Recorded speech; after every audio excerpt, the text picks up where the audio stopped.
Let's listen to what God has to say to us today. If you'll take your Bibles and turn to 1 Corinthians chapter 10. All right, help me out here. The fruit of the Spirit is love and joy and peace. We'll stop there. Love and joy and peace.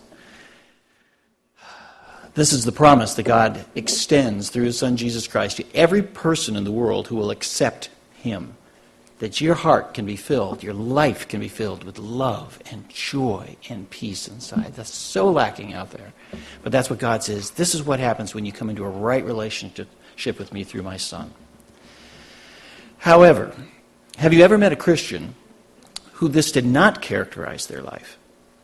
They're a Christian, but their lives are not known for love or joy or peace. Now, we all struggle, and the times are, really need to work to make these things part of our lives. But have you ever met with someone who's just, this isn't part of their life, and they claim to be a Christian? They really aren't known for any of those three qualities. The Bible tells us, well, when that happens, you're really looking at one of two things. One is, you're looking at a person who claims to be a Christian, but they've only asked Jesus into their head. They've not actually asked Him into their heart. They're not truly born again. Or you're looking at a person who is truly born again. Jesus is living in their heart. But they are living in a disobedience and under the discipline, the heavy discipline of God. Any time that we say no to God being at the center of our lives, we're going to experience, the price is going to be the lack of love and joy and peace in our lives as His heavy discipline is upon us. The subject of today's passage is the great importance of self-denial. Self-denial. What is it that stands in the way of our experiencing love and joy and peace? It's when we put ourselves first, as I said before, where we are the center of the universe and we, are the things that matter first in life. God says when that happens, you're robbing Him of the center. He's going to send discipline. And because you're not denying yourself, you're not going to experience this. Love and joy and peace. The greatest command we have is to love. When we don't deny ourselves, we are saying, I'd rather love myself first than other people, and therefore cannot live the way God designed us to. The only way to live life successfully is to practice self-denial, and then we can know love and joy and peace. Today's passage is about the importance of self-denial, and I can't imagine there's anyone here who got up this morning and said, I really hope Pastor preaches a sermon on self-denial today. It's not one of those subjects we like to hear about, but it's absolutely crucial that we hear about it. Because it's what the world doesn't do. It's what makes God all the total difference. And He calls us to do that. Jesus denied Himself and came and sacrificed Himself so we could live. And then says, now do the same thing. Whoever follows me must deny himself, take up his cross, and follow me. It's a huge key to making life live successfully. And that's going to be the topic of the passage that we're looking at this morning. Let's review what we've been doing. We've been walking through the book of 1 Corinthians, Paul's letters to the Corinthians. We've been going through chapter by chapter. A really key chapter was chapter 8. And if you remember, they were dealing with the subject of what do we do about Christians conflicting over freedom issues. And the freedom issue there was, can we eat meat sacrificed to idols? And you remember the main message of chapter 8 was, deny yourself eating meat. Those of you who are free to do that, deny yourself doing that for the sake of those who feel that it's wrong to eat meat. Yes, I know it's okay, but it would hurt and wound their conscience if you ate meat, so out of love, deny yourself. Paul knew that that was a hard message that was going to be heard by these people. So last week we saw in chapter 9, he gives himself as an example. He says, I, Paul, want to give you an example of how I practice this. And do you remember what he denied? He denied his pay. He deserved and had every right to be paid as he came into Corinth, for preaching the gospel and being an apostle. And he said, I give up my right to be paid. It's self-denial. Huge self-denial. Would I do that? Don't worry about paying me my job, because someone has a problem with it. And that's what was going on in Corinth. There were people who felt that only false teachers really care about money. So Paul said, I'm going to wipe that, ability to accuse me of being false off the table. I just won't work.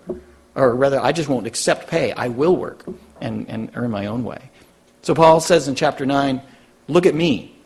I am even practicing this. I'm not just telling you Corinthians to do it. I'm doing it myself. Now, coming today to chapter 10, he gives another example of denying self. Only this time, it's a bad example. Paul was the good example. Here, do what I do. Deny yourself and put others first. And then he turns to chapter 10 and he says, let me tell you about a time of a people who didn't deny themselves. They put themselves first, and the disastrous life that they had. That's what chapter 10 is all about. Let's read the first 4 verses of 1 Corinthians chapter 10 as the bad example of self-denial. For I do not want you to be unaware, brethren, that our fathers were all under the cloud, and all passed through the sea, and all were baptized into Moses in the cloud and in the sea, and all ate the same spiritual food, and all drank the same spiritual drink, for they were drinking from a spiritual rock which followed them, and the rock was Christ. Who is the bad example that he puts forward to them of not to practice what they're doing? Israel. Israel, particularly in the desert, as they were traveling through the desert. But instead of starting by talking about how they blew it and the sins they did, he starts with how they were blessed. If you look at those verses, it talks about the great blessings that these people experienced. Number one, they experienced God's special guidance. Can you imagine if you walked out into the parking lot after the service today and over your car was this cloud, and that cloud was God's presence, and you would know which way to drive home because that cloud would go in front of your car and you'd just know where to go and you'd know what to do. And that's the type of guidance Israel had out there in the desert. God's special guidance. That's amazing. They not only had that, but they had God's special baptism. You know, we get baptized in water in a pool or a tank of water. This says, were baptized as they walked under the arching waters of the Red Sea as it was divided. They walked through that. Didn't actually get wet, but God calls that a type of baptism that they had as they walked through that. And third, they had God's special provision. Remember, they had his supernatural manna given every day in the desert, and also his supernatural provision of water from rocks. We don't get water from rocks, but they did. And if it says that the source of all that supernatural water that was coming was Christ himself. These people had amazing blessings, and Paul begins by pointing them out. But he seems to be saying, look, they had all these incredible blessings, but wait, these blessings didn't do them hardly any good because they didn't practice self-denial when they craved sin. Great blessings, but they couldn't coast on those blessings. They had to practice self-denial to be able to bathe in those blessings, enjoy those blessings. Look at verse 5. He says, nevertheless, with most of them God was not well pleased, for they were laid low in the wilderness. Laid low. It's an interesting term. It means to bring your face to the ground. Laid out, stretched out, face first in the ground. Now, the NIV translate that slaughtered, and that's exactly what God did with many of them. He slaughtered them there in the desert where they were dead face down. But there were other ways that he laid them low too. Many different ways. All but 2 of them, remember? All but 2 of that first generation actually made it into the promised land. The rest disqualified themselves from getting in. Even Moses himself disqualified himself from getting into the land. God laid those people low. They didn't necessarily die, but they were robbed. They actually robbed themselves of the great blessing that God had in store to them because they wouldn't practice self-denial. So Israel had these blessings. Instead of being able to enjoy them, they enjoyed the cravings of their sinful desires. And that was the bad example that God told them. You've got to not follow Israel's example here, Corinthians. Don't follow these people. Look at verse 6. He says, now these things happened as examples for us, so that we would not crave evil things as they also craved. As examples for us, so that we would not crave evil things as they craved. So here's God's great warning to them. He says, this isn't just a history lesson. We're talking about things that happened in the Old Testament. He says, we're talking about things that apply right now. Right now. Paul says, don't think that the Old Testament is just old. It's actually here right now. And this is the great lesson, the great warning, rather, that he puts us. He says, you too will be laid low by God if you don't practice self-denial in craving evil things. You too. This is the lesson of this chapter. It happened in the past. It'll happen in your life, he tells them. You too will be laid low by God if you don't practice self-denial and craving evil things. See, the Corinthians had the same type of blessings, right? They had the special guidance from God, not only a cloud, not just a cloud over them, guiding them through life. They had God himself living inside them through his Holy Spirit to guide them and lead them into all truth. They weren't baptized through going through the Red Sea. They were literally baptized in the name of the Father, Son, and Holy Spirit. And they didn't just get to have the provision of actual food and water, but much more than that. The spiritual bread, Jesus the bread of life, and Jesus the fountain of water that springs up into eternal life living in their hearts. They had better blessings than anyone else in the Old Testament had, and yet he's warning them, don't think that you have all these blessings, that you're in church and you're been baptized, and you have all these spiritual wonderful things going on, that you don't have to be careful about what you practice in regard to evil things. If you don't deny yourself in craving evil things, you too will be laid low, is what he's telling and warning these people about. You too will be laid low by God if you don't deny these things. So he starts off with their great blessing and talks about the great warning. And then he goes into a list of the actual sins that Israel committed, the great sins that Israel committed in the desert in verses 7 to 10. Look at verse 7. He says, number 1, do not be idolaters, as some of them were. As it is written, the people sat down to eat and stood up to play. I don't know if you remember that he's quoting the Old Testament there, and do you remember the setting about that? Moses and all of Israel is before Mount Sinai. They've just come out of Egypt, come through the Red Sea. Now they're at Mount Sinai.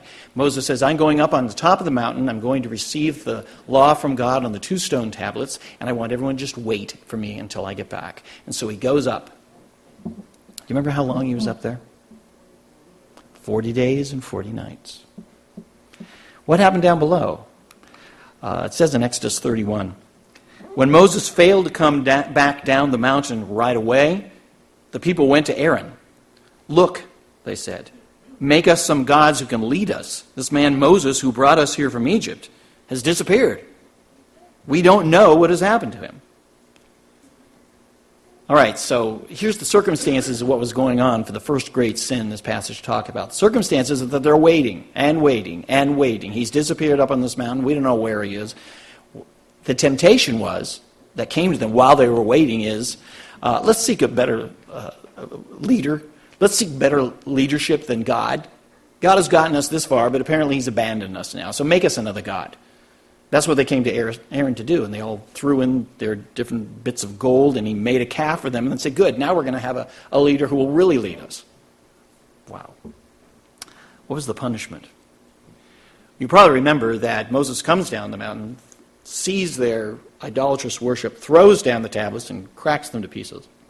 And then he orders that the golden calf be ground into dust, and that dust thrown upon water, and then everyone in Israel had to drink this water, which I think undoubtedly would cause them to have them choke on their sin.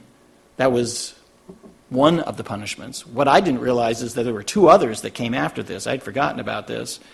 After that, Moses sent men throughout the camp of Israel with swords, and they killed 3,000 people as a result of this sin. 3,000 people died by the sword. And that wasn't it, because then after that, God sent a plague throughout the camp.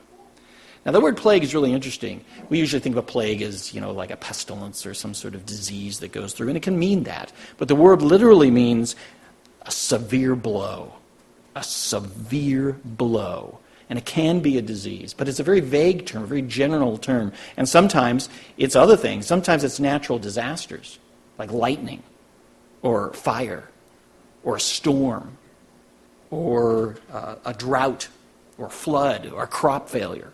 There's all sorts of different ways this severe blow of a plague could take place. But God says, I sent it upon them here. And he sends them many times upon Israel. God's giving them a severe blow as a result and consequence of their not denying themselves their cravings. So God laid them low there in the desert. Look at verse 8 for the second great sin. He says, nor let us act immorally, sexually immorally, as some of them did. And 23,000 fell in one day. 23,000 people died in one day. The circumstances here was that Israel had been traveling through the region and camped right next door to the Canaanite nation of Moab. And as they were camped there, the pagan women living next door became desirable to the men of Israel. And it says that they committed sexual sin with the women next door. The passage actually says in Numbers 25, while Israel was staying there, the men began to have sex with Moabite women who invited the people to the sacrifices offered to their gods. The people ate the meat from the sacrifices and worshipped these gods. So here was Israel living next door for a while to this nation that was sexually provocative. Instead of denying themselves these evil cravings, they gave in to them. And what happened? The punishment was that some severe blow from God, however, what form it took, came and killed 24,000 people. There's 8,000 people living up in Lewistown. 3 times the population of Lewistown. One day, God said, no. I'm going to end your lives. I'm going to lay you low in the desert because you would not stop and deny your sexual cravings.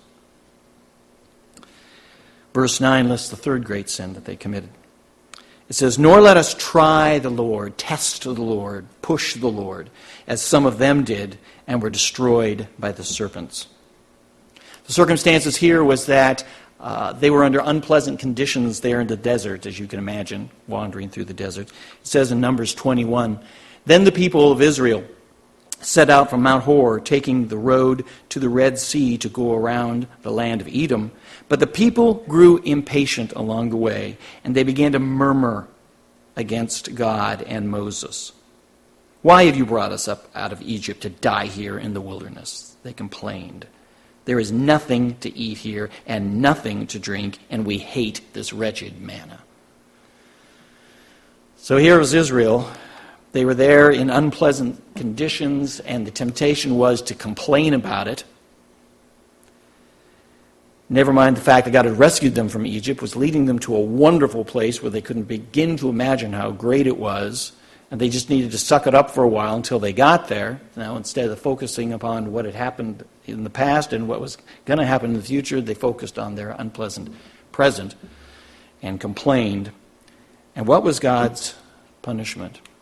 It says that God sent snakes, hundreds of snakes, to go through the camps of Israel, bite people with their poisonous venom and kill them. God laid them low because they grumbled and complained. A fourth great sin that happened is found in verse 10. Look at verse 10. It says, nor grumble as some of them did and were destroyed by the destroyer. The situation here involved 250 Israelites led by a man named Korah, who had decided, these were 250 leaders of Israel, leaders from the different tribes. And they had said, we are absolutely sick and tired of the leadership Moses has been giving. We are going to rise up and take charge. We're going to rebel, have a rebellion here. And it says in Numbers 16, they went to Moses and Aaron and said, you have gone too far. Everyone in Israel has been set apart for the Lord, and he is with all of us. What right do you have to act as though you are greater than anyone else among all these people of the Lord? Those people, they rose up and challenged Moses and Aaron, and really challenged God because he had put them into place. And what happens when you challenge God, have a showdown with God? You lose, right?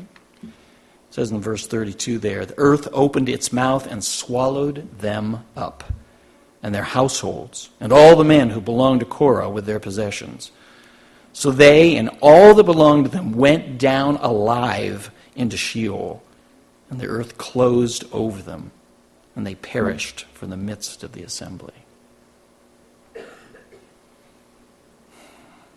God will lay us low.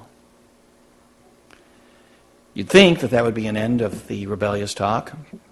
It wasn't, because that's just the circumstances of what was going on. It says, here's their actual sin in this passage. The next day, the whole Israelite community grumbled against Moses and Aaron. You have killed the Lord's prophet, they said. There's so many things wrong with that statement. Number one, Moses and Aaron caused the ground to open up and kill them all. And then you'd think they would have learned something about accusing God and of doing wrong. But no, they didn't. So here's the circumstances. God had done some punishment, some severe punishment for a severe sin.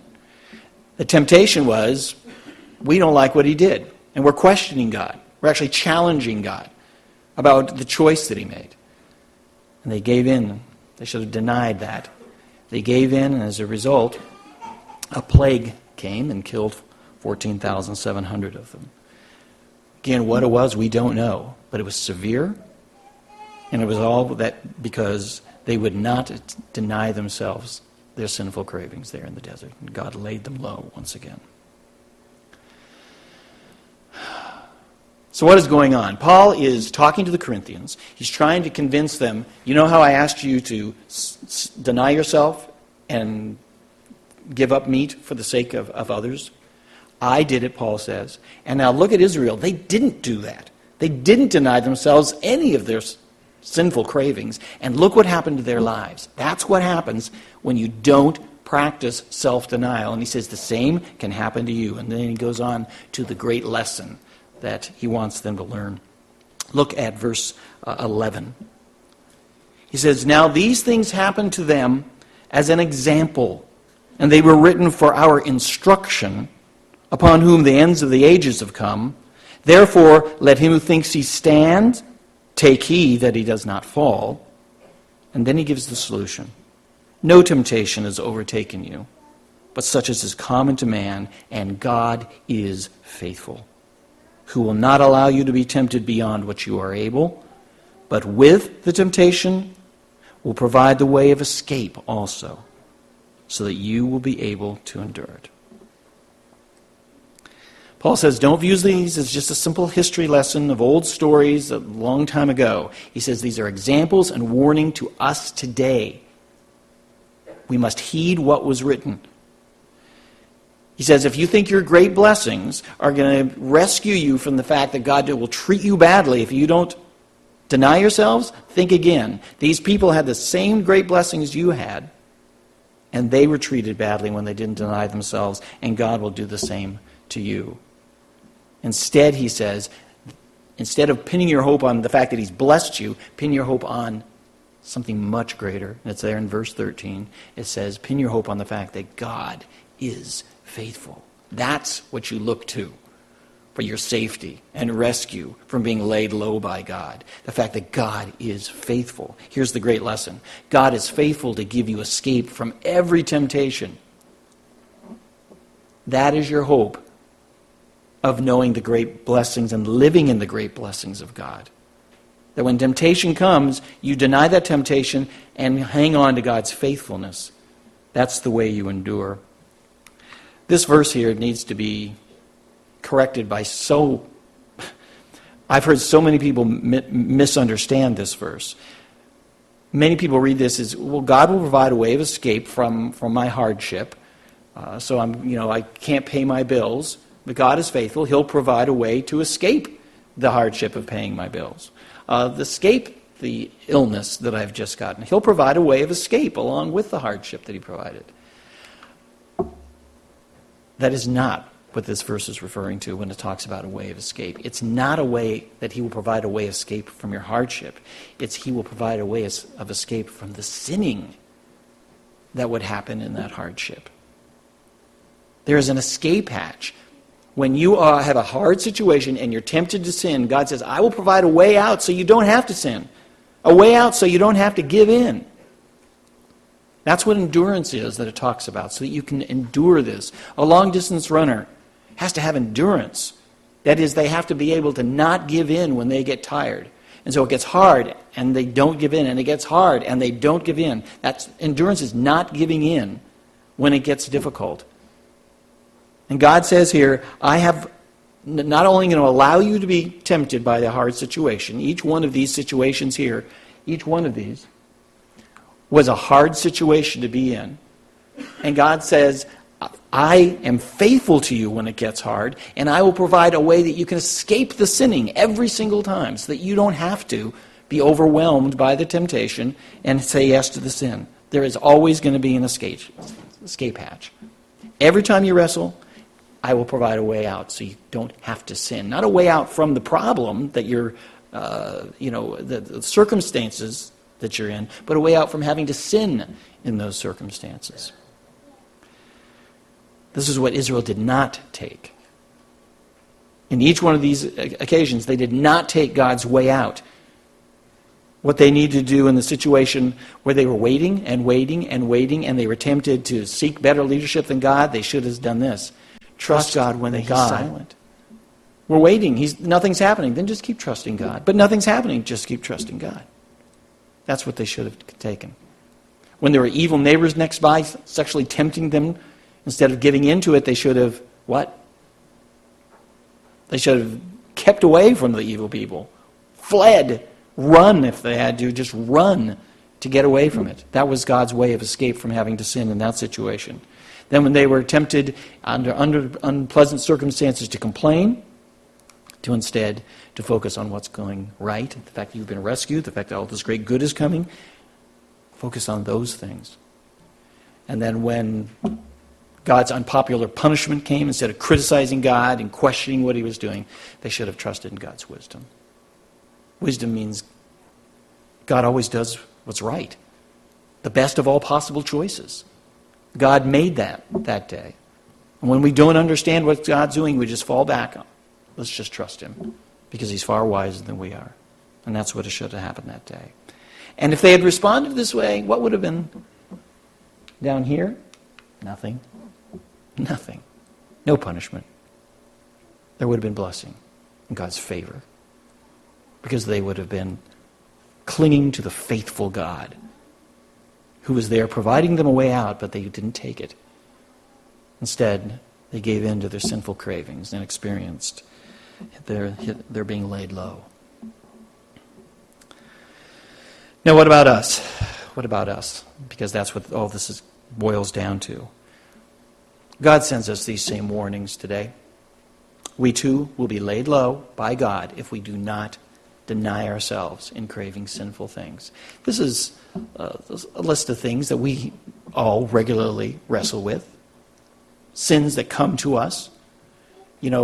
Seek better leadership than God. You don't have to obey God or obey the Bible, what it says on that matter. Just do what you want to do. And hardly anyone else obeys that verse anyway. Just do what you want to do. That's seeking different leadership other than God. Sexual sin, of course, sexual temptations all around us. Complaining about our difficulties, constantly around us. Questioning God's choices. Satan's always putting whispers in our ears to get us to question God. Has God's anger toward these sins changed at all? No. We may not see the dramatic laying low that He did in the Old Testament times, but He still lays people low. Even in the Corinthian congregation, remember, some of them had died because they didn't deny the sinful activity going on when they had communion. We'll learn about that in a few weeks. He still lays people low by having their lives taken. We hear on the news about people who die in different diseases, accidents, fires, floods, droughts. A lot of people would say, well, God doesn't do that type of stuff today. That's just, old Bible stuff. I think we're foolish, because this passage is saying God still does do those things today. Now, we can't point our finger and with absolute certainty say, yep, that person died because God laid them low. But we can't do the other and say, God, of course, God doesn't do that. God's a God of love. God is a God of love. Sometimes the most loving thing to do for those who are watching people rebelliously sin is to take their lives so these people will be spared doing what they've done. God is a God of love who does not hesitate to lay us low when we need it, for our sake and for the sake of others. Sometimes God will send a fire, a storm, a crop failure, a drought, and a flood. But not because he'd prefer that. He'd prefer that we obey. What does God want us to do? I can guarantee you this week you're going to be tempted. Of course you're going to be tempted. Probably before the end of the day, you'll be tempted to do something sinful. It might be one of these up here. It might be, just to steal something at work while no one's looking. It might be to lose your temper and yell at your spouse or your kids today. It might be to give way to fear and worry when God says, don't. Trust instead. There's all sorts of temptations that come to us. The question is, what are you going to do when they come? I, yesterday, was getting discouraged about something. I could feel myself caving into discouragement. And I remembered this verse, and I thought, okay, Lord, you've got a way out from helping me, to give into sin here. Show me the way out of not giving in. And immediately into my mind came all these positive things that were going on in my life. I was discouraged about some negative things going on, and when I said this to him, show me the way out from giving in. And immediately my mind was filled with positive things. I know what happened there. God says, okay, here's the way out. I'm faithful to you. I'm dependable. I'm trustworthy. And he was. And I escaped getting into discouragement. And that's what you and I need to do. Whenever you feel yourself weak and giving into one of these sins, or ones that aren't up here, ask God, show me the way out so I don't give into the sin. And so when you're thinking of not obeying something God says and going another direction,